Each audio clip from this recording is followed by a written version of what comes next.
The Australian Tax Office has been accused of abusing its power and squandering taxpayers' money on futile court cases designed simply to chase revenue rather than enforce the law. The claims are made by a group of Tax Office staff who raise a raft of concerns about the tactics used by the ATO in its crackdown on so-called high-wealth individuals. The whistleblowers say that instead of acting on their complaints, the Tax Office turned its sights on them. Peter Carlyon has this exclusive report. Now I'd like to welcome to the podium the Prime Minister, Julia Gillard. As business and political leaders were meeting in Canberra for last year's tax forum, in Melbourne, a senior auditor from the Australian Tax Office was contemplating some serious issues of her own.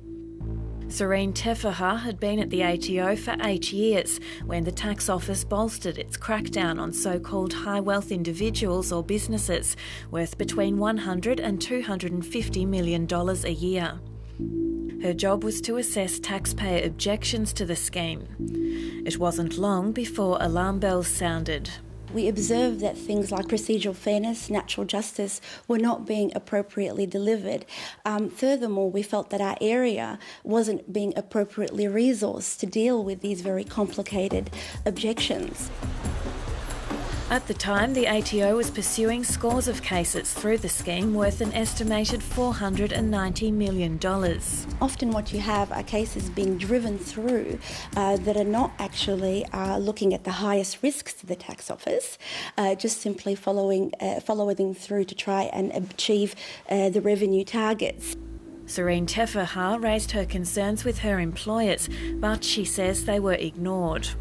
Eventually, she and 5 colleagues made a complaint under federal whistleblower protection laws. The complaint, obtained by 7:30, claimed a lack of planning in dealing with taxpayer objections, inadequate resourcing and inexperienced staff, an attitude that encouraged shortcuts, and a failure to properly respond to taxpayer queries about the lawfulness of the cases against them. We had perhaps foolishly back then assumed that if we engaged the whistleblower reporting processes that we would actually get a fair hearing. In a writ lodged here in the Federal Magistrates Court in Melbourne, Serene Teffaha alleges that after the whistleblower complaint was lodged, the Australian Tax Office turned on her. She claims she was singled out from her colleagues and falsely accused of being a bully with suicidal tendencies. She says private detectives were hired to investigate her and her future job prospects were threatened. It's been completely paralysing for me because of the fact that they're able to systematically wage these types of behaviours against me and wage these types of actions against me with no appropriate accountability for their behaviour. I felt that I've been forced to actually attempt to make these individuals, these senior officials within the ATO, accountable through actually going to court. The concerns within the complaint, including the need for greater regulation of the ATO, are mirrored in a public submission to the Tax Forum by Australia's Inspector General of Taxation, Ali Narouzi. The Tax Forum provided me with the opportunity to basically look at a number of reviews we had done. Ali Narouzi has also written an extensive review of the High Wealth Individual Scheme. He's forbidden from detailing the review's contents until the federal government chooses to release it. But he will say the ATO has been conspicuously unsuccessful in the higher courts. The Tax Office has really not won many cases since around the middle of 2008. And I think they have not really won any case in the High Court involving a taxpayer from around the middle of 2008. I think it's entirely appropriate that the Tax Office has a litigation program. What I'm saying is that it needs to be appropriately managed so that really those cases that are necessary to be litigated and only those end up in the courts. Targeting high wealth individuals and businesses is not a new approach for the ATO. It follows the highly publicised Operation Wickenby. Backed by the Australian Federal Police, that project was geared to go after some big fish, including actor Paul Hogan, who's been fighting the Tax Office for years. If I was a tax evader, which I'm not, I must be the dumbest one in the world. The ATO hails Wickenby a success, But figures show out of almost 3,000 audits and reviews of taxpayers, only 22 taxpayers have been convicted. One of Wickenby's targets was Gold Coast-based entrepreneur Bron Pattenden. He was first tapped on the shoulder for an ATO audit in 2004 after restructuring his insurance underwriting company and shifting it to Vanuatu on the advice of his accountant. They've looked at every aspect of my financial dealings and the company dealings, and they've come up with nothing. Vanuatu is one of several tax havens or hotspots targeted by the ATO, and recent figures suggest its crackdown has worked. The flow of funds from Australia to Vanuatu has halved in the past 5 financial years. Even so, Bron Pattenden says he wasn't prepared for the tax bill that came after being audited. They asserted $6 million, and then very quickly that $6 million, with their penalties and interest, went up by about $1 million a minute to just under $15 million. After an 8-year legal battle, the federal court found Bron Pattenden had paid his taxes and had no case to answer. The ATO's case against him was thrown out, but he says he's still out of pocket.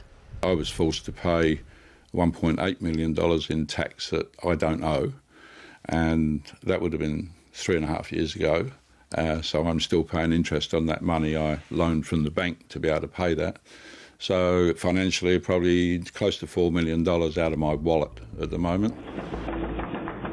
The ATO estimates more than $2.3 billion was owed in tax from high-wealth individuals or companies between 2007 and 2011.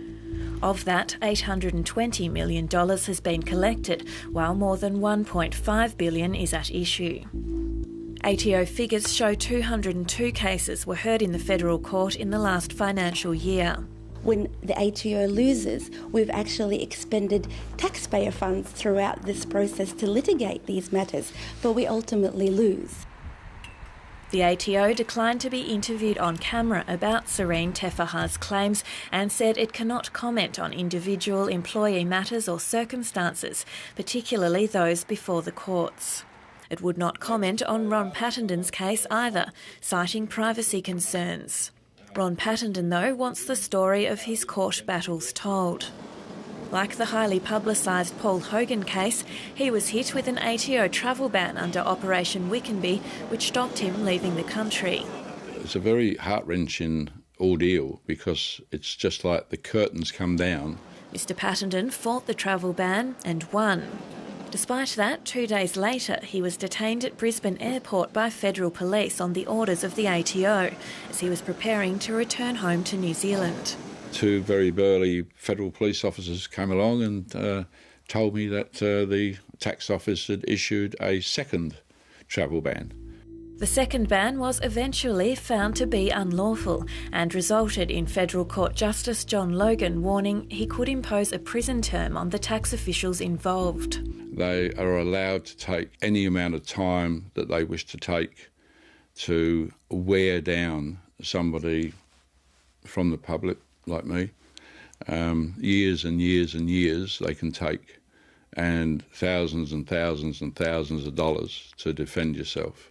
Serene Tefaha has written to the federal government calling for a review of the ATO's governance and accountability, but is yet to receive a response. The unchecked and unfettered powers of the ATO, I believe, are unparalleled. They might not be physically hurting you directly, but they're most certainly psychologically and mentally waging a horrific war. Peter Carlyon with that report.